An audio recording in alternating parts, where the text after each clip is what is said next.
Year 3 for Matt Rhule. Or is it really year 3? Maybe something else? We explain next.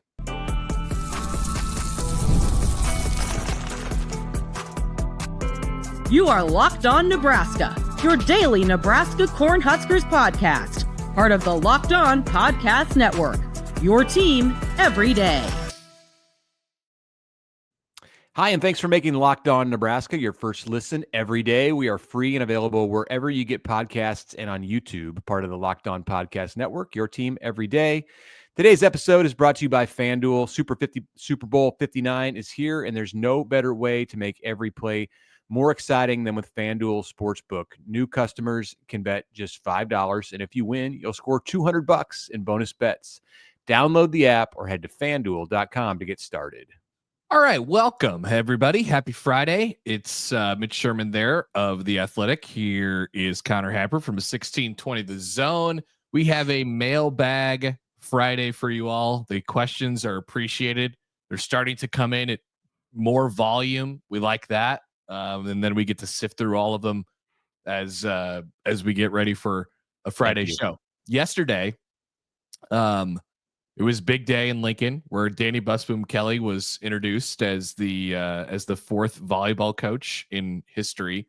And then she hung around for a while and then made an appearance at the women's basketball game last night, which did not go well for Nebraska. But I think at that point she was probably very done with talking all day and saying the same things.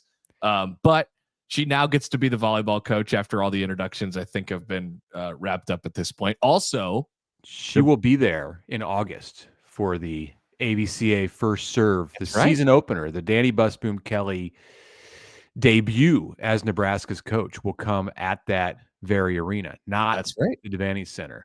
They play Pitt in the season opener, which will be notable. And that's the week before Nebraska goes to Kansas City for the Arrowhead game. So your schedule lines up. You get Husker volleyball, the DBK opener, big weekend, and then Creighton will be there for that. I believe Stanford is coming in. That's been announced. Obviously Pitt, some others. So fun times ahead in August. Heavy hitters. Also, speaking of heavy hitters, Jordy Ball is back, and she has completed her first game in a Nebraska uniform, and she was the winning pitcher. It went well, and she had a home run, and Nebraska upset Tennessee 7-1. And I think it was Clearwater, Florida yesterday. Yeah.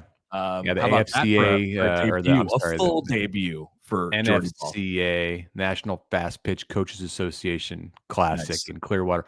Yeah, number 6 Tennessee. Nebraska won 7-1. I wondered if like the Oklahoma fans who cheered Jordy on as she helped lead the Sooners to 2 national championships were like, she hit a homer. It really didn't matter to them. Like they won every game without her at the plate. So Nebraska will gladly take her offense and her great pitching. That was the SEC Pitcher of the Year, Carlin Pickens, displaying my softball knowledge here. I wrote a story. You can find it on The Athletic. It posted yesterday before the season opener. That was the pitcher who Jordy Ball homered against, and Nebraska put up, I believe, 5 of its 7 runs. So the Huskers are through one game. We're going to say this. They're for real. They're a WCWS contender. Nebraska is tomorrow. Before we get to the mailbag questions, super interesting softball matchup.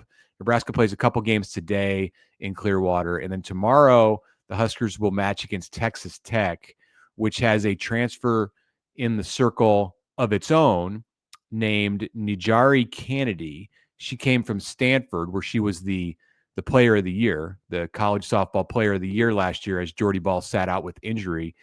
Kennedy went to Texas Tech on an NIL deal in excess of $1 million. That's what she's paid to play at Texas Tech this year.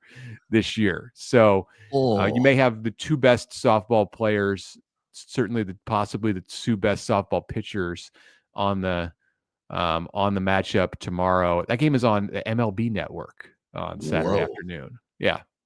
Dude, what's up with Texas Tech? They they are going in. I mean, the oil money, they're just digging it out of the ground, I guess. They were big in the transfer portal of football this year, and they're paying a softball player $1 million. That's incredible. Yeah. There's a big story about it that my colleagues Stuart Mandel and Justin Williams wrote. You can find it linked in the article that I did about Jordy and the opening weekend on The Athletic. Okay, on to your questions after we're done with the pleasantries. Let's start with Justin, who has kind of a big picture question, but it's also like a technical question at the same time. He says, I know that there's a lot of talk about Matt Rhule's year 3 results at other schools. I hope Nebraska wins 10, 11, 12 games and competes for a conference title, but I'm not putting my money on that. I'm going to argue, if I may, that this is going to be year 2, part 2. He has 3 new coordinators and a 20-year-old quarterback with a bunch of new weapons, learning his system. I'd imagine Rhule didn't lose his coordinators so much of his roster between year 2 and year 3 at Temple or Baylor. True. And I'll bet he had a quarterback with more experience. True. Somewhat true. He really started the same guy pretty much, throughout his succession at those 2 schools. Who are the defensive leaders on this team without Ty and Nash? Who on offense can we look to as a leader besides Dylan? I think our ceiling might be 8 wins, but is it realistic to have Matt Rhule year 3 results?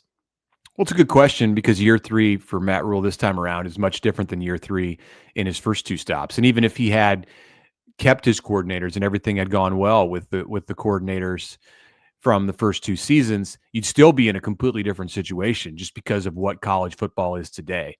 You didn't have the transfer portal. You didn't have revenue sharing when Matt Rhule coached at Baylor and at Temple. And yes, he did have, I looked, and there was no turnover in the coordinator spots, at least on offense and defense, from year 2 to year 3 at either one of those schools. And year 3 is when they made the big jump. They made a jump in year 2, much like Nebraska did, going from 5 wins to 7 from year 1 to year 2. So I don't know.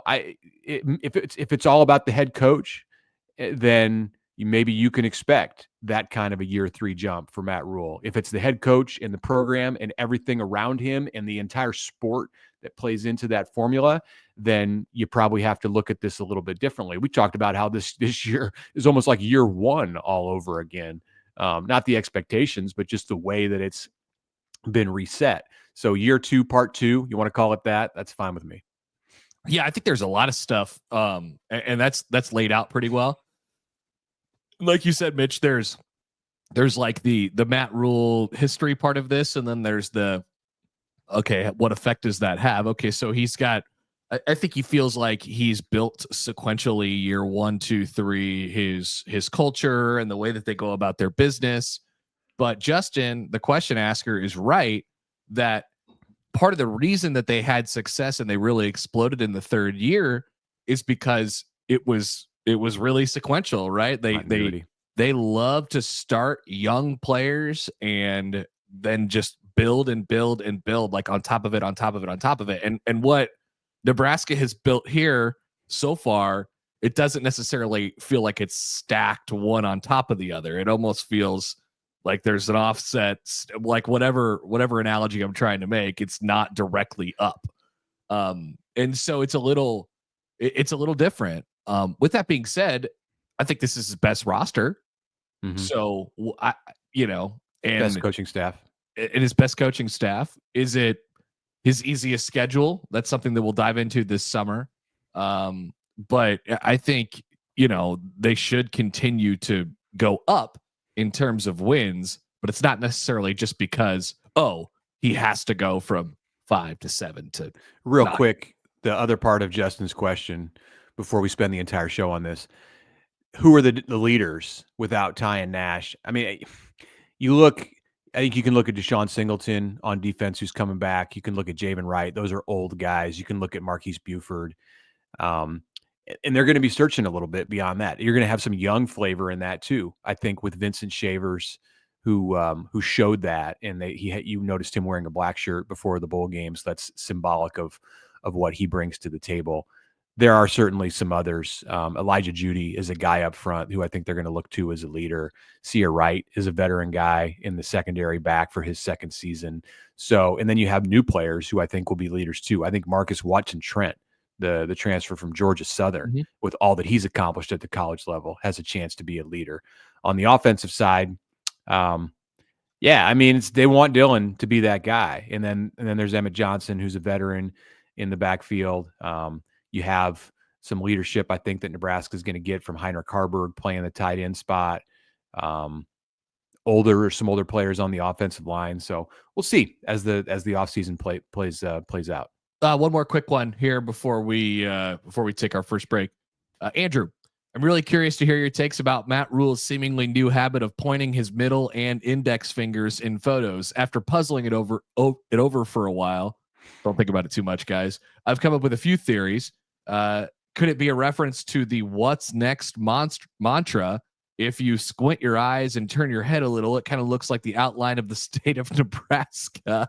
I've definitely heard that. I'm almost certainly reading too much into it. Yes, I believe you're right, Andrew. You are reading too much into this. I've definitely heard the theory about the state of Nebraska. It'd be upside down, but yeah, he does do that. You saw Matt Rhule in Phoenix this week at the Waste Management the drunk fest that is the golf tournament on the PGA Tour schedule this week. Matt appearing totally sober, I will say, yes, but posing for photos and doing this finger point that he does with recruits or donors, dignitaries, wherever he goes. I don't know. I researched. Somebody said it's the sign language letter H for Husker. I don't know if that's accurate. There's some other theories out there. I think he just likes the 2-finger point. There's something called the Disney point that Disney characters do at the parks where it looks similar to that because it's apparently rude to point at someone with one finger. Wow. Probably reading too much into that. Wow. So I don't know, but it's a thing for sure with Matt Rhule. I did not know any of those theories existed. That is absurd to me. I've been interested in this. I've been following this, but not enough to understand why that's a thought. So the first time I actually met Matt Rhule was at Media Days in his first year, and I asked him about this because he was doing the finger point thing before that, and he was I think he was doing like a single finger, and I was like, hey, I think you got to do this. Like, I think the thumb up is really cool. Wait, are you saying that you're the reason for this? So, but he doesn't do the thumb up anymore. He just does this now. He does the modification of your suggestion. But for a while after that, he was doing the thumb up. Like, I was like, the thumb up is really cool. I have a picture. I'll send you the picture, or maybe I'll. He was looking for a new point, and I think he got it. I think he's open to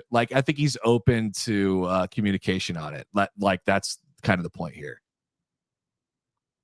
Wow, my mind is blown that you may have had something to do with this. So, okay, that wasn't going the direction I thought it was. So we'll come back after the break, talk more about Matt Rhule and his NFL model and why one mailbag questioner does not have confidence that it will work at Nebraska. That's next.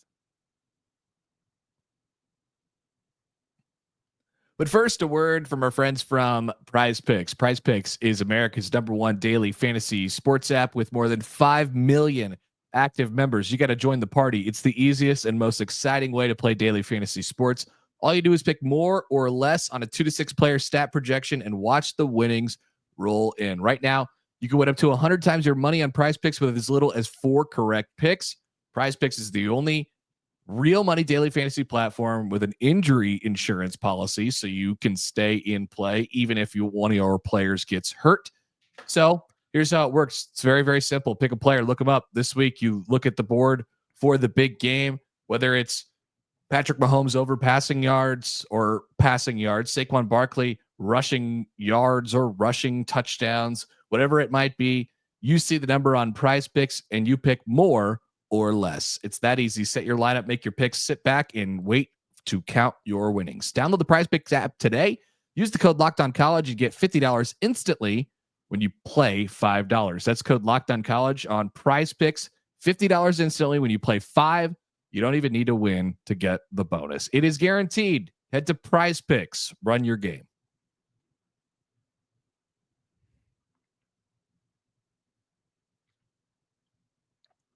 Segment 2 on a Mailbag Friday with the Locked On Nebraska podcast. I'm Mitch Sherman. Connor Happer is with me. Big weekend ahead, Super Bowl weekend. Got a Super Bowl pick? I do. Chiefs, Eagles. Who's going to win? I will be picking the Kansas City Chiefs because I don't like picking against the Kansas City Chiefs. 26-21. Oh, we're going scores. All right. Yeah, why not? I will say the Chiefs also. I like the Chiefs to win this game. I'm going to go off the cuff here. 30-24 Chiefs win. Nebraska basketball is in action on Sunday at Pinnacle Bank Arena, 1:00 tip against Ohio State. So an opportunity for Nebraska to win a game against a team that's in a similar spot as the Huskers, viewed as either on the bubble, the Buckeyes are, or just into the tournament. Saw a projection late this week after Nebraska's win at Washington that had both the Huskers and the Buckeyes among the last 4 teams in. So that's a good one to win. And they're going to play again this season in Columbus. These two teams are. So you want to get the home one if you're Nebraska for sure. Should be a good crowd at PBA, I would think. Plenty of time to get home and get ready for the Super Bowl pregame after getting 3 out to wins in a PBA. row. Yeah. It should be pretty good. Juiced. Be ready to go. All right. Returning to the questions from Greg in Tulsa. He says, Rhule is not successful in the NFL. Why do we think he will be successful in the Big Ten using the NFL as his model? It's a good question. It's something that I've thought about a little bit recently because we've thought about it a lot. And by a little bit, I definitely mean a lot. So like we've had this idea that, this NFL model is, for whatever reason, would be advantageous for Matt Rhule. And I think the reasoning behind it is because nobody knows how to do it at the college level or was doing it previously. Like Matt Rhule's task in the NFL was to do what the NFL coaches had been doing for a long time, and general managers and front offices, but better, and have to find edges there. So like we've had this revamp of the college football sport, and Matt Rhule can come in and sort of create his own path here. And I think the NFL model is the way he's chosen to sort of go with it in most areas, it seems. I don't think the reason that Matt Rhule failed in the NFL is because of the NFL model. I don't think it's because of a 53-man roster or free agency or the draft or whatever it might be that separates the NFL from college, and college is heading more toward. I think it was because it's a difficult situation in Carolina, and he wasn't able to make all of the decisions that he was used to making at Temple and at Baylor. And I think Matt Rhule is just better suited for college athletes than he is NFL athletes. So a lot of those things don't change just because the college game is shifting more toward an NFL model in terms of its pay structure and the way the roster comes together. So there you go. From John Henry. Hey, Mitch and Connor, I love the show. I try to make it my first listen. Thank you, John Henry. With college football evolving to mirror the professional landscape and considering the new 105-man roster limit, could there be the potential for schools to establish partnerships with smaller programs to serve as feeder teams? Are there NCAA rules against this? Says a bonus question, what if the practice squads were, quote, coaches? Could walk-ons get hired to be unofficial/official parts of the team? Wow. I don't know that I could say definitively no to any of that, just because, it feels like there's a lot of avenues to be creative in the way people bend the rules these days. Think outside the box. Yeah, I think that is something that's definitely going to be happening. The feeder thing has been talked about now, especially after some of the junior college rulings that have been coming in, this fall and winter here, most notably with the quarterback from Vanderbilt, whose name is Diego Pavia. But guys are getting their junior college years back, and then the thought is, okay, well, if those years don't count against them while they're sitting at those schools, then the programs can place the players there, not have them count against their 105, and then they're a year or two or whatever more developed, and then they join the 105 on their team, and that becomes the feeder program. Like, I mean, that's totally different layout and setup from what it is right now, but I don't know. I wouldn't put it. I don't think it's out of the question. That's for sure. Yeah, I mean, stuff like this has existed at the junior college level, where you've had junior college that have served as essentially feeder programs. I mean, it's very unofficial. It's not like there's an arrangement, like a written contract or anything like that. But players have been placed at junior colleges historically, and then the expectation is, again, it's not binding, that they would repay that college coach who helped get them there by coming to the college if they turn into a big time prospect. And sometimes it works out. You use eligibility, and right. There is always the question of like, okay, how does it work when they get there and all that stuff. That seems like less of a thing in this situation. I think that the door that's opened here because of the changing roster sizes is for an FCS program to get involved in something like this, where Nebraska has some kind of an arrangement with a Dakota school. And you got to remember, those schools aren't just going to willingly give up their best players. If a player goes to South Dakota State and turns into an FCS All-American, like, yeah, they understand the reality of the situation, but they're not going to be like, all right, now you go on to Nebraska and we can get you ready for the NFL right here. Like, look at what we've done in sending players, whether it's North Dakota State or South Dakota State. So it's going to happen. There's going to be some of that, not necessarily a feeder program, but where players may not have the opportunity to go to a Big 10 school or a Big 12 school right away out of high school when they otherwise might have in the previous setup. And they do it now, and they end up through the portal coming anyway after getting some experience under their belt. That'll happen. On the practice squad thing, yeah, I mean, I don't know about coaches, but like you could potentially hire some players as student managers or undergraduate assistant coaches, and maybe they were walk-ons in the past, and now they can help your program. But you're not going to be able to talk about like a whole practice squad full of those players. You're probably looking at maybe 3 or 4 more additional spots. I would think. Who knows what it'll mushroom into? But there's going to be all kinds of unintended consequences of any kind of a rule change or new interpretation. So. We'll be watching for sure to see where that goes. Let's get to a comment here from Kevin. Says I've worked at a hotel in Lincoln where the football staff stayed when they moved to Lincoln, where they were all brought and the recruits visited during the Callahan and Pelini years. When Mike Ekeler pulled in with Will Compton to check in for the weekend of his visit, we greeted them as usual. Ekeler jumped out of his car with Ric Flair type energy, lifted up his shirt sleeve to reveal Compton in Old English on his bicep, and proclaimed, "He's our new starting linebacker," as he power walked him into the hotel. He's truly one of those people living on a different wavelength, and you could see how people gravitate toward him. Thank you for the comment, and there's no doubt about it that is true, a true story. Yep. He did get the tattoo. Some debate about whether that was a real tattoo or a temporary tattoo. I don't know. Maybe we just need to see if it still exists with Mike Ekeler. He's got the temporary black shirts tattoo. Okay, so the Compton thing was clearly not permanent. Well, he loved gassing Will Compton up. He was like he like called him and he was like, "Will, you're the best linebacker in the country. What's going on? Tell me what you need." Stuff like that. So. Not surprising if he like got out, went back to the temporary tattoo place and told him, "Hey, could you just write Compton on my shoulder here?" Sure. Yep.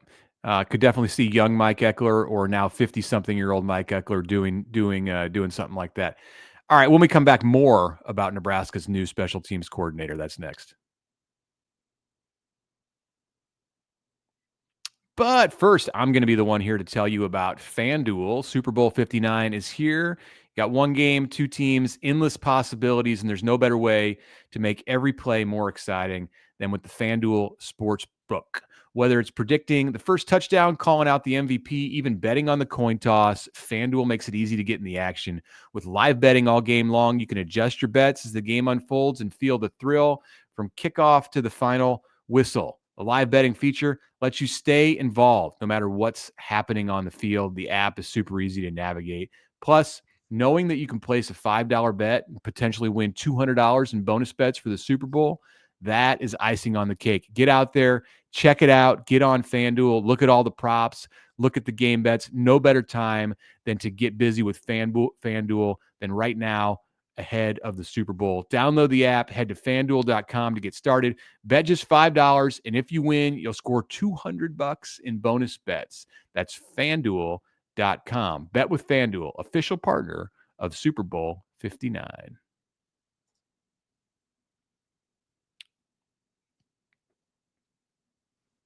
All right, welcome back. Connor Happer, Mitch Sherman with you here on a Friday. Let's go straight back to the questions here from frequent question asker, our dear friend Vince in Napa. Mike Ekeler, welcome home, Mike Ekeler. Hopefully special teams will no longer be the bane of the Huskers' existence. Well, Ekeler is a proven coach. I have an idea to improve the Nebraska special teams. Matt Rhule likes to emphasize the importance of sending players to the NFL. How about actively promoting former Huskers who made careers in the NFL on special teams? I could think of 4 who I got to know in my lifetime as a freelance writer covering the Raiders. Dave Hum, backup quarterback who excelled at holder. Adam True, backup center who excelled at long snapper. Eric Johnson, who's an undrafted free agent and made the team because of special teams. And Randy Jordan, who was a backup running back and was a special teams player throughout his career. Yeah, Randy Jordan, the running backs coach at Nebraska, played at North Carolina, but an ex-Husker nonetheless. Yeah, interesting. I mean, sure, highlight whatever you think will work to motivate your players to play well on special teams. I think Mike Ekeler's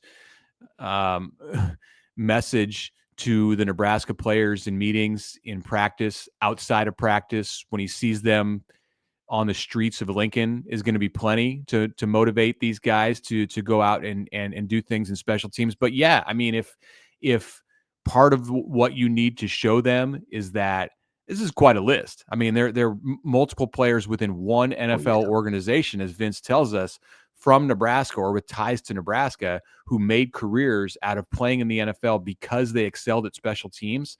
That's great to know if you're a player now at a school that's trying to dramatically improve in that phase of the game. I think I can think of like 5 or 10 more, like right off the top of my head while you were saying that, Mitch, that were really good players at Nebraska and then ended up being basically special teams. Stanley Morgan, like special teams or special teams plus, right, in their career. Like, I think you could even put Amir into that category. Will Compton would go into that category. Played defense, but made a lot of their hits. But Scott Frost would go into that category. Yeah, no doubt. So there's a bunch of them. Shane, Brett Bielema called out Jim Harbaugh again. And then Ross Dellinger of Yahoo Sports reported that Connor Stallions texted Nebraska is screwed before Michigan played Nebraska in 2022, which was really funny while I was reading that. Michigan told university officials that Nebraska changed its system to use wristbands so that there was no signals to steal, something that has been disputed by Nebraska players. I was surprised that this was not discussed at Rhule's presser this past week, though I know that there was a lot to cover. I wonder, what is Nebraska's role from here on out, and what will it take for this to go away from Michigan? Well, first, in 2022, Mickey Joseph was the coach, the interim coach, when Nebraska played Michigan. That was a 34-3 Michigan win. Nebraska whether the wrist had a chance at all. Yeah, whether the wristbands were a factor or the signs were being stolen, it doesn't really matter that much in the long run. The next year, when Nebraska played Michigan and got run off the field again, there was an injury in that game, a season-ending injury in that game. Trying to remember what it was. I don't know. I'm disappointed in myself. Singleton. Okay, yeah, you're right. Yeah. And, Rhule, before the junior college ruling, the Diego Pavia ruling that assured Singleton would get an extra year, there was some talk that Michigan game that Singleton played in shouldn't count against his 4 games that year, so that he should get that red shirt back that year back because Michigan was cheating.